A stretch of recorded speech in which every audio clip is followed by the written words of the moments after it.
比特币多空双方各有哪些机会呢？如果你对这个问题感兴趣的话，请随我看下去。我们直接从比特币的日线级别看起。那我会认为呢，目前我们在日线上啊，这条趋势线它是最重要的。我们在日线上最重要的结构呢，就是这条上升趋势线。那我会认为呢，如果说我们接下来啊碰触到趋势线过后，它如果出现了像我们之前多头行情开始的时候的那种信号的时候，那我们就很值得入场一张多单。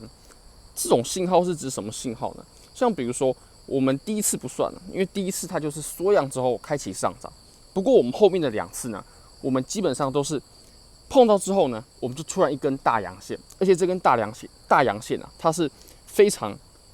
清晰的，是肉眼就可以辨别的。像比如说，我们画这个地方啊，我们当时碰到了下方的趋势线过后呢，我们往上啊，第一根阳线我们就不算了，这根太短小了，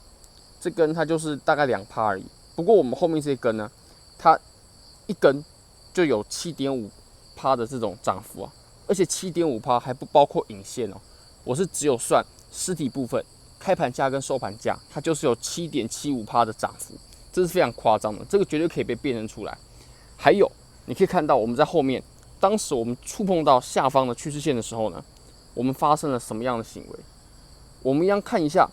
后面的 K 线组合哦。如果说我们能在这种机会就上车的话，那么我们在后面的涨幅呢，就可以有非常好的价位。那有很好的价位，我们就有很大的机会呢，可以吃到整波的上涨，而不是追涨。那如果追涨的话呢，有可能一个小回调，或者说你的杠杆可能开太大，那就会把你的仓位给洗掉。不过你可以看哦，我们这根第一根阳线呢，它虽然说只有1.78%，不过我们第二根它可是有将近3%，2.97%。那3%，如果我们换算到我们当前的价位啊，它大概是要涨多大的涨幅才可以有3%的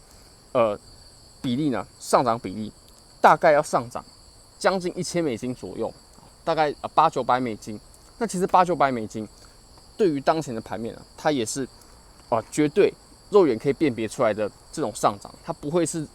像我们现在这样震荡，没有什么波动，它绝对可以辨认出来的。那如果呢，我们在碰触到趋势线的时候啊，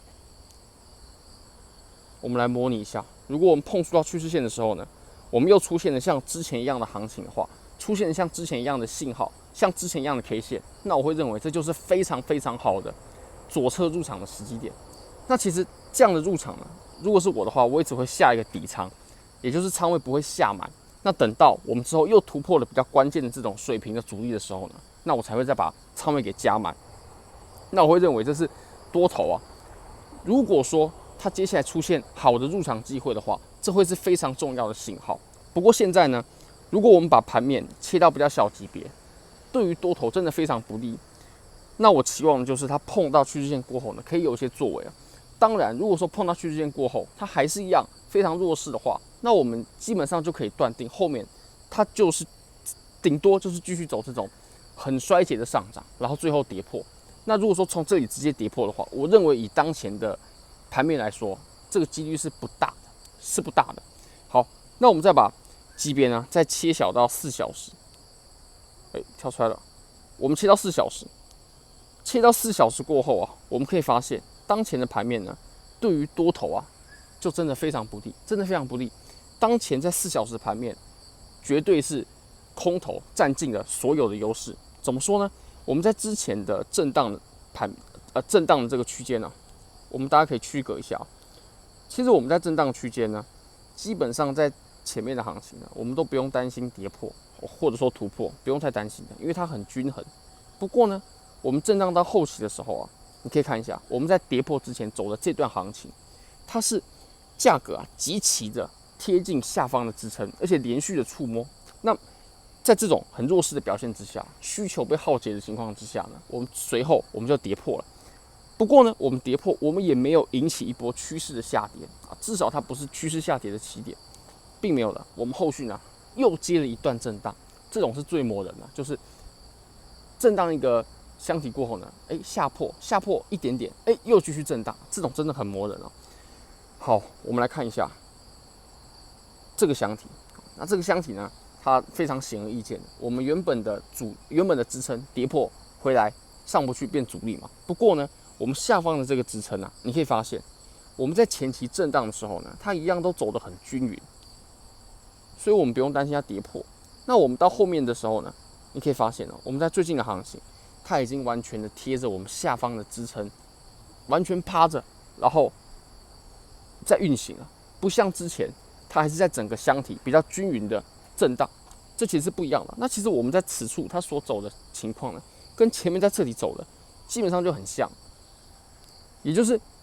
多头呢开始变得比较弱了，它开始屈居下风了，处于劣势了。那这个时候呢，我会认为持有多头仓位的朋友呢，就一定要小心，那当然了，我之前让多单早就走了嘛，虽然说我也没有开空单了，但是我认为现在持有多单是很危险的，至少在信号出现之前，我们不应该持有多单。信号出现之后呢，那我们再考虑下多单，至少我个人是这么考虑盘面的。那有些人可能会认为，现在是不是空头也是不够力啊，衰竭啦，它怎么没有下破呢？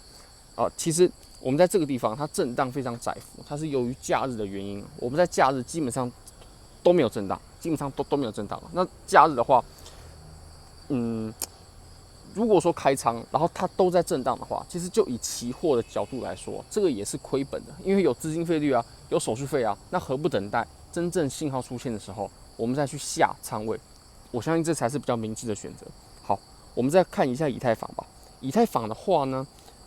其实啊，我们从4小时啊，它已经有出现顶部结构了。其实如果说接下来啊，即使出现好的多头行情，我做多一定也是做多比特币，因为其实我们自从15500以来的这波上涨呢，都是比特币比较强势的，以太坊都是比较弱势的。那其实现在呢，以太坊它也形成了一个头部的结构。我们来画一下啊，在这个地方它已经走成了一个头肩啊，那如果说我们在接下来的行情，这个头肩被跌破的话呢，哇，那我相信我们绝对有机会可以引来一波很不错的跌幅，尤其我们上方的这个区域啊，它跟下方啊，就时间量能的堆积来相比较的话，实在太不匹配了。你可以发现我们下面就是一个这么小的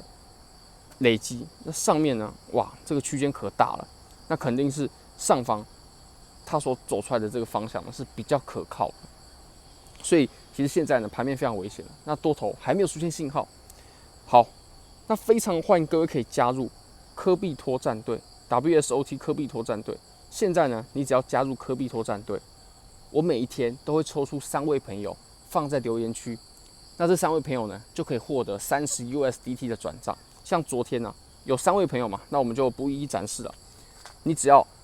把你中奖的你是什么名称，然后你Bybit的账号截图，当然我们也不放给大家看因为这个有个人隐私嘛，所以。像昨天这位朋友，你可以发现他寄到助理信箱之后呢，证明他的账号身份，我们就直接转账给他了。这个人都不一样啊，我们这几天讲的人全部都不一样你可以看一下。那他说他是昨天的338号，这个是昨天的中奖号码嘛？那我们今天呢，一样会再从加入战队的朋友里面抽出3位朋友，获得30 USDT。30 USDT 确实的比较寒酸一点熊市嘛，大家要共体时间好。那我们是有成功提币的，是绝对有转账给他的，所以各位其实可以不用担心只要有加入战队的话，抽中你一定会拿到奖励，一定会拿到现金奖励的。而且呢，我们战队也是去年华语第1名的战队，